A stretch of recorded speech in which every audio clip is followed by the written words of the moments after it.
Hello, Gene Schwimmer here. Welcome to today's vlog. Two potentially major events happened today, about both of which you may already be familiar because I record these the day before you see them, but you will not have heard my comments, so I'm going to share these with you. The first one is an important announcement, especially to me. And well, let me give you my full disclosure that I try to do. Sometimes I forget. I'm a conservative. Always keep that in mind when you evaluate whatever I say, especially when I say Trump made an announcement today that is very heartwarming to us conservatives. I'll just let Trump talk. So here's Donald Trump. Before you this morning to announce a very important and very beautiful, I think, development for our freedom and our freedom of speech, and that goes to all Americans.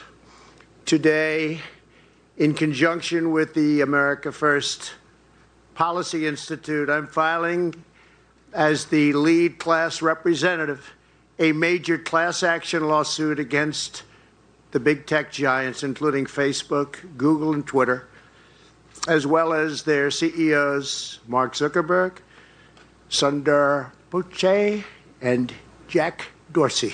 Three real nice guys. We're asking the U.S. District Court for the Southern District of Florida to order an immediate halt to social media companies' illegal, shameful censorship of the American people, and that's exactly what they are doing. We're demanding an end to the shadow banning, a stop to the silencing, and a stop to the blacklisting, banishing, and canceling that you know so well. Our case will prove this censorship is unlawful, it's unconstitutional, and it's completely un-American. We all know that. We all know that very, very well. Our filing also seeks injunctive relief to allow prompt restitution and really restoration, and you can name about 20 other things, and it has to be prompt because it's destroying our country.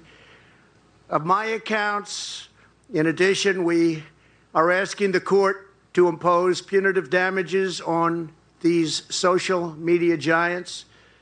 We're going to hold big tech very accountable. This is the first of numerous other lawsuits, I assume, that would follow, but this is the lead, and I think it's going to be a very, very important game changer for our country.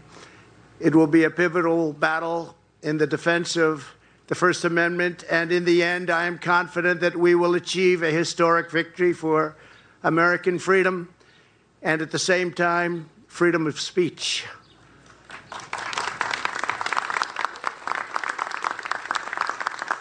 So I want to thank all of the exceptional legal team behind this effort.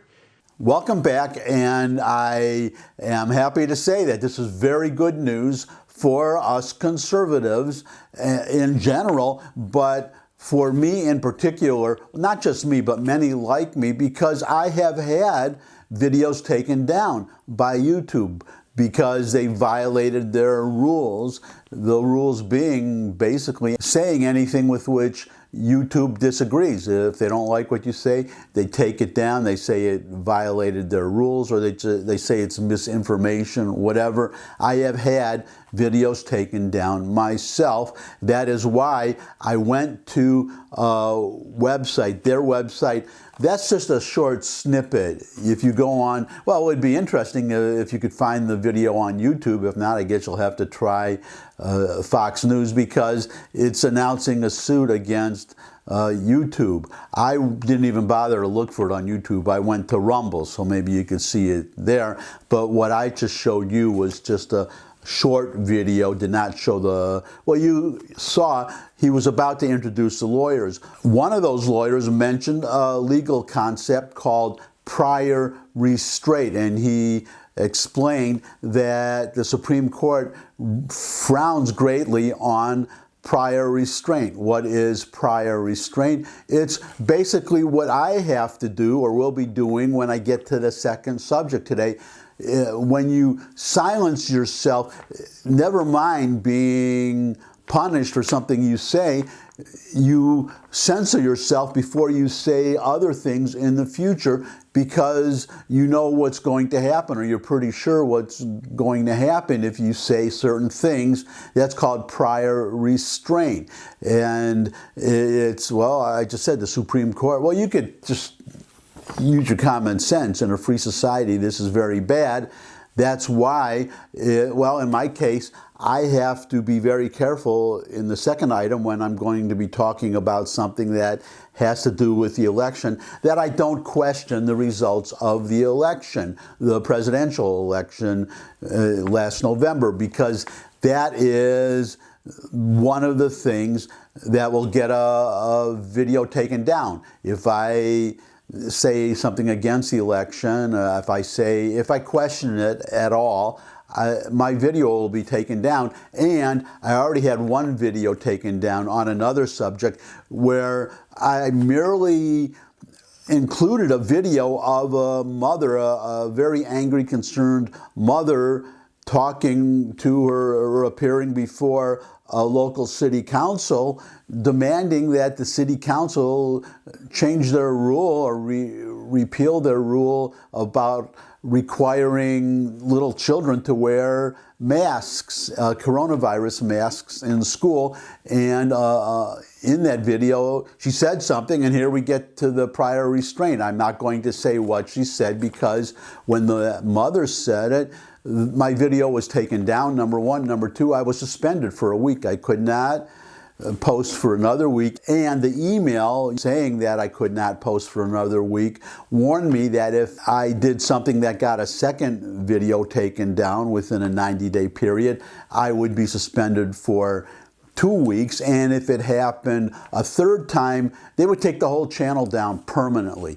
That's prior restraint. So I am so happy about this lawsuit, and I'm putting right now at the bottom of the screen, in case some of you watching this, if any of you might be a conservative vlogger, same as I am, and had something similar happen to you, there's a website you can go to.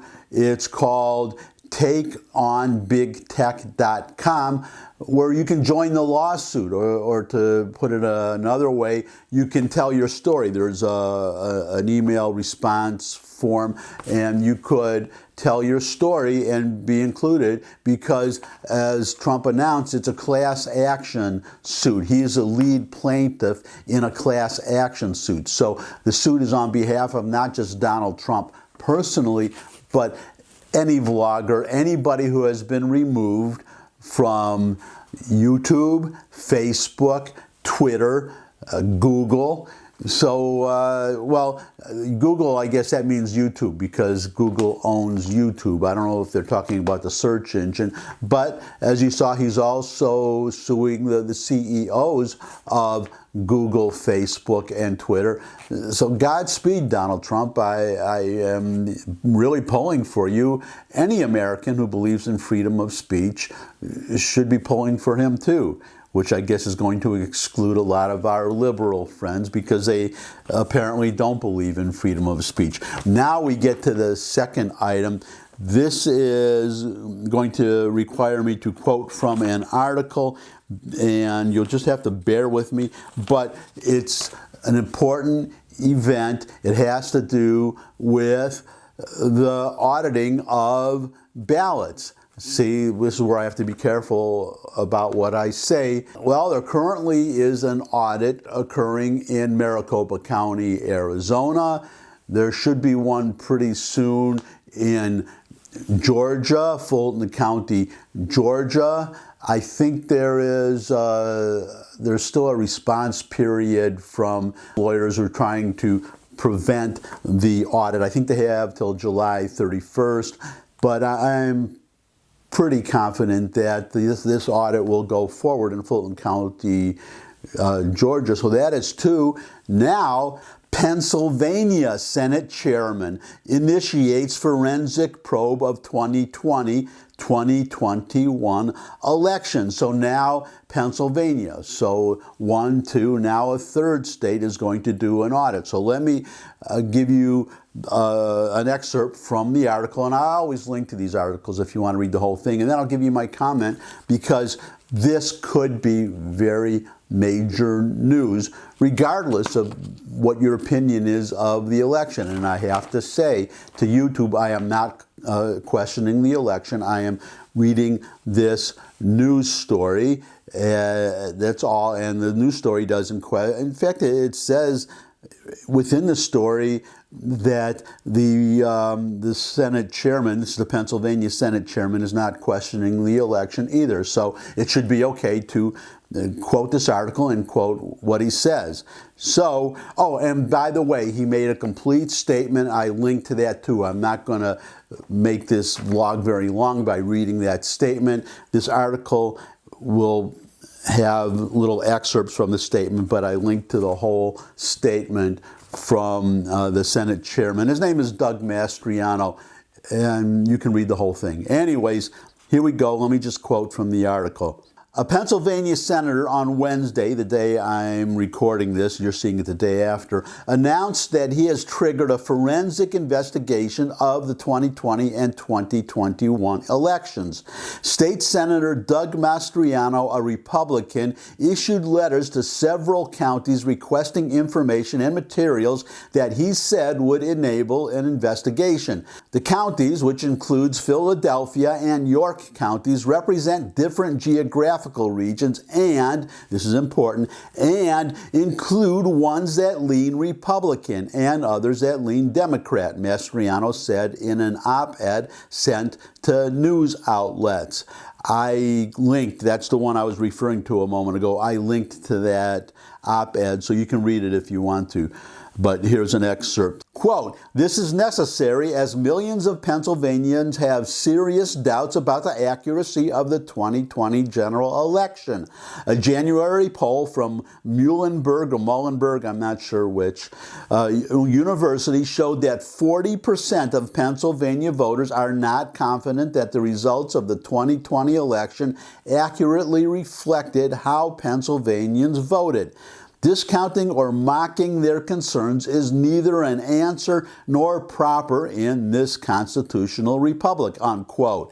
The senator charged that there is a strong case for an investigation, noting that 2.7 million mail-in ballots were counted in the 2020 election, compared to just 263,000 in the prior presidential election. He also noted that many of the ballots were counted without signature verification. Quote, "It would defy logic to assume that an election with the kinds of drastic changes we saw in 2020 was run perfectly with zero errors or fraud," unquote, he said.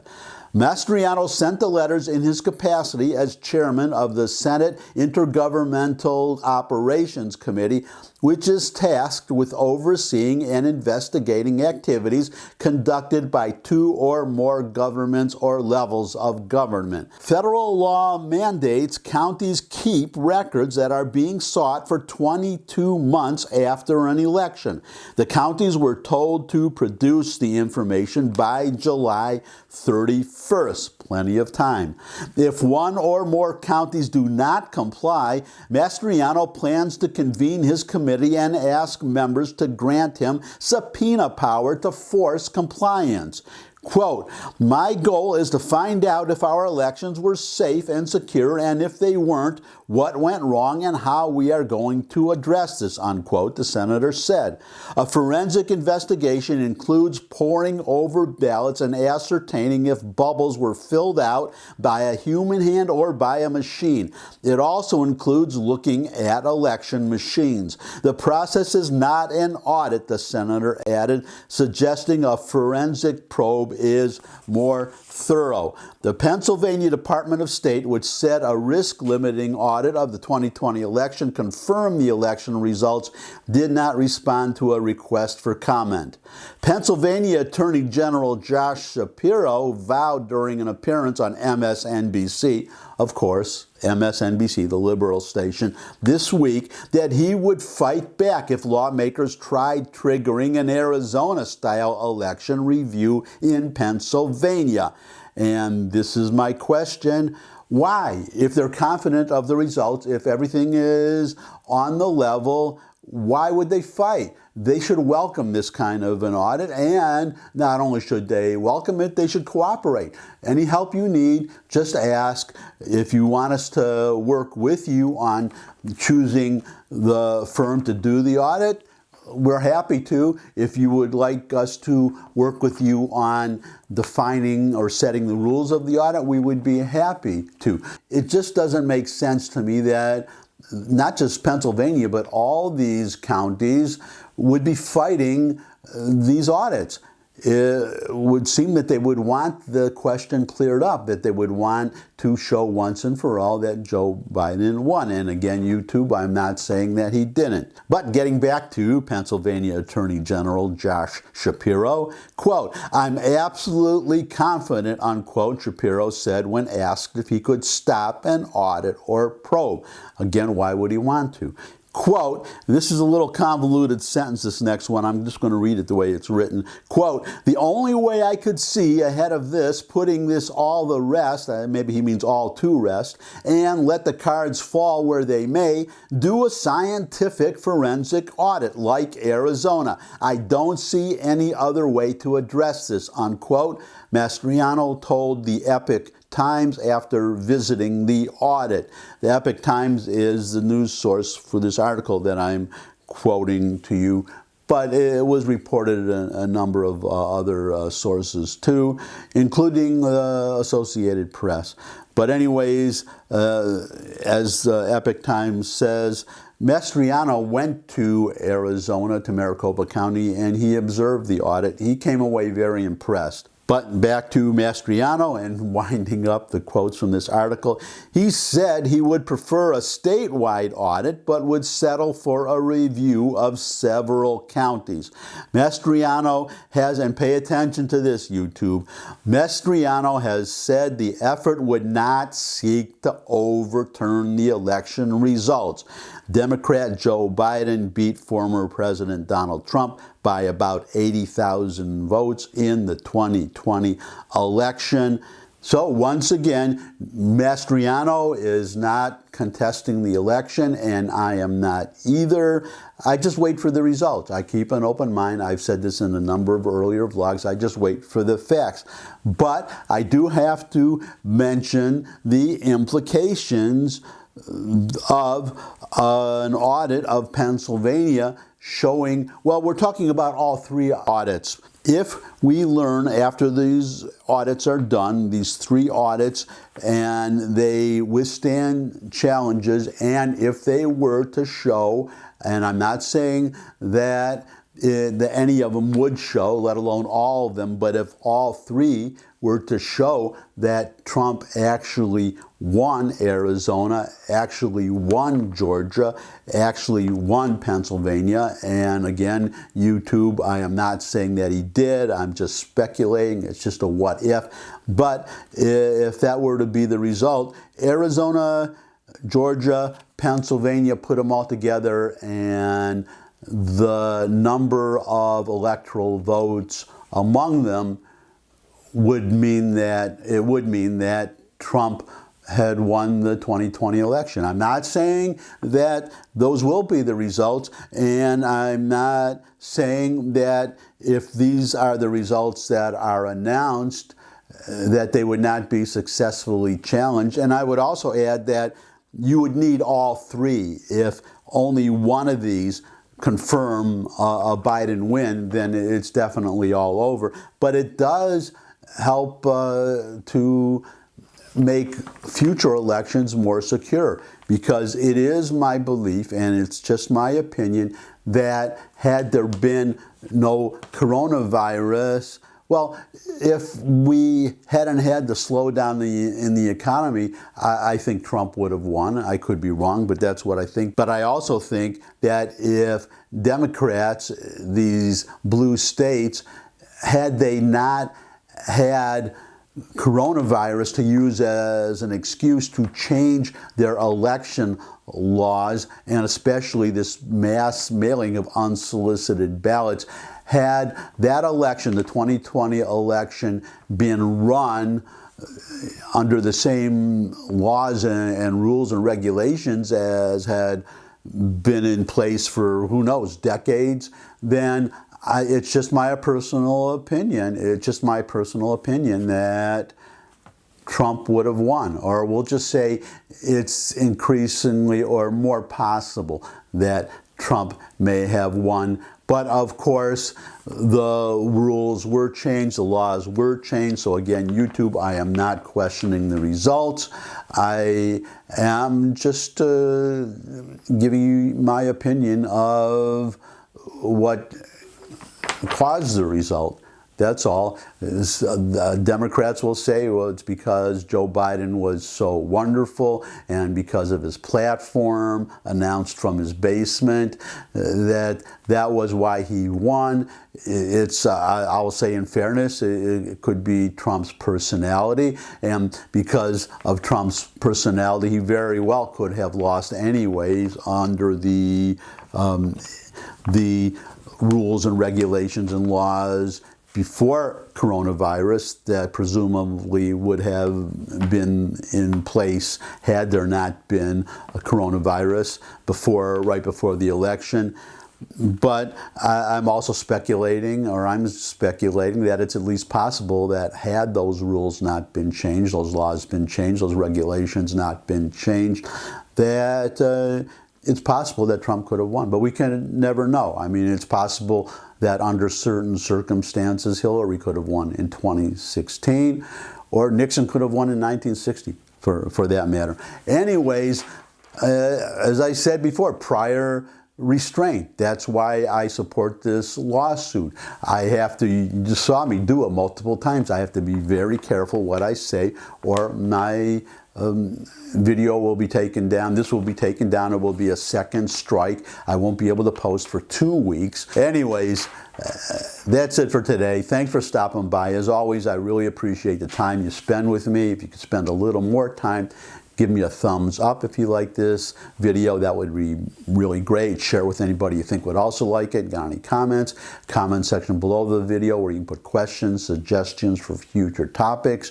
You could subscribe. I love getting new subscribers. You can visit my other channels, my hot dog recipe channel, my original music channel. Links in the description. But most of all, come back and see me again. I would love to see all of you again. And until I do see all of you again, bye.